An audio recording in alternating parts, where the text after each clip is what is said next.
Hi, I'm Dr. Greg Castello, board certified family practice, and today we're going to talk about artificial sweeteners, in particular Nutrasweet or aspartame, and why it won't kill you and why it's not making you fat. So the first modern era artificial sweetener, Nutrasweet or aspartame, was originally discovered by accident in 1965. Chemists were working with a new ulcer drug, and they were trying to synthesize a stomach hormone called gastrin, and in the process they had a combination of aspartic acid and phenylalanine, and this is what Nutrasweet is. The chemist who was actually working on this actually licked his finger to turn a page, and he noticed it was sweet and determined that this combination of two amino acids, aspartic acid and phenylalanine in combination, was sweet, and this is where Nutrasweet was born. It was over a decade before it actually came to market as Nutrasweet, and it was the first of the modern non-sugar alcohol related artificial sweeteners.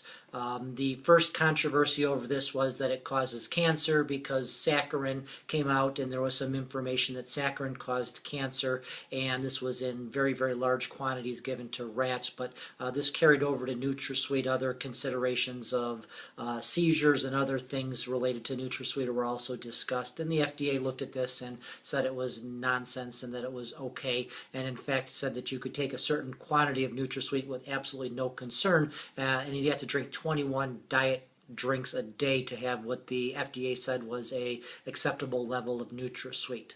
So Nutrasweet is made up of aspartic acid and phenylalanine. These are amino acids, or the building blocks of protein. So we talked about carbohydrates before being a chain of sugars, and you have to break them into individual pieces to be metabolized and absorbed. This is very similar, except instead of sugars in a chain, they're amino acids or pieces of protein in a chain. So a piece of chicken or fish or egg are chains of amino acids in multiple combinations. It just so happens when two of them, aspartic acid and phenylalanine, are in a combination, they taste sweet to the tongue. When you eat it, it touches your tongue, it stimulates the receptors for sweet and tells your brain that it's sweet even though it's not sugar. When it goes into your stomach, it gets neutralized or broken into the individual amino acids by stomach acid. So whether eggs or chicken or fish or Nutrasweet, these are all chains of amino acids that are broken down into individual amino acids. Both of these occur naturally in nature. They occur in this combination in nature and does not get past your stomach without being broken down into the same amino acids that other proteins are. Therefore, it cannot be bad for you. The other interesting thing that came out recently was that there supposedly is a link between artificial sweeteners and Nutrasweet and obesity. So they looked at heavy people, and guess what? The heavier you were, the generally more Nutrasweet or artificial sweeteners you ate in your diet. So you went to McDonald's, had a Big Mac, a large fry, and a Diet Coke, and they counted how many Diet Cokes you ate in a day, and there was a correlation between how much pop you drank and how heavy you were. There's something called the healthy user phenomena. We've known this for a long time, and as an example of the healthy user effect or phenomenon, you looked at, say, vitamins, and you wanted to do a study and determine if people who took vitamins lived longer or were healthier than people who did not take vitamins.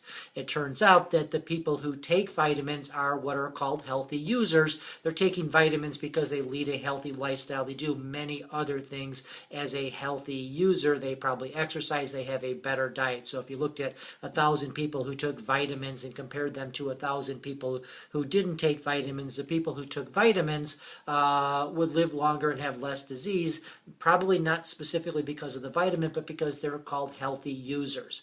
You can do the flip side of this and say a unhealthy user effect and look at people who drink Diet Pop, and generally speaking, there's more obese people that drink Diet Pop than non-obese people, and they are unhealthy users. So if you look at a population of people and you try to correlate how much Nutrasweet or artificial sweeteners they take in their diet, there probably is a correlation between the quantity and their overall obesity, but that really wasn't the cause of it. So me as a skinny person drinking Diet Coke doesn't make me become fat. I'm not an unhealthy user. I'm a healthy user, and it's a different population of people. So artificial sweeteners, Nutrasweet in particular, chain of 2 amino acids normally occurring in nature in that combination, no different than eating chicken or fish or an egg. They're proteins, they're natural, they're not a problem for you, even taken in moderately large quantities. The second issue is artificial sweeteners do not make you fat. They say it resets your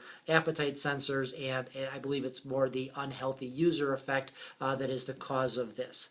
There are other types of sweeteners like sucralose, which is sucrose derived or sugar derived, also an artificial sweetener. There's a couple newer ones, stevia and others that are out there, all fairly similar. They're pieces of sugar that stimulate the sweet taste on your tongue, but actually don't contain nearly the same amount of quantity. So absolutely, I have no problem with you taking an artificial sweetener as part of a diet plan. I have no problem with you taking artificial sweetener instead of sugar. Absolutely less dangerous for you. I have no problem with children taking artificial sweeteners. We have a huge obesity epidemic in children because they drink sugar pop, because they have too much sugar in their diet. They don't exercise enough. They are unhealthy users.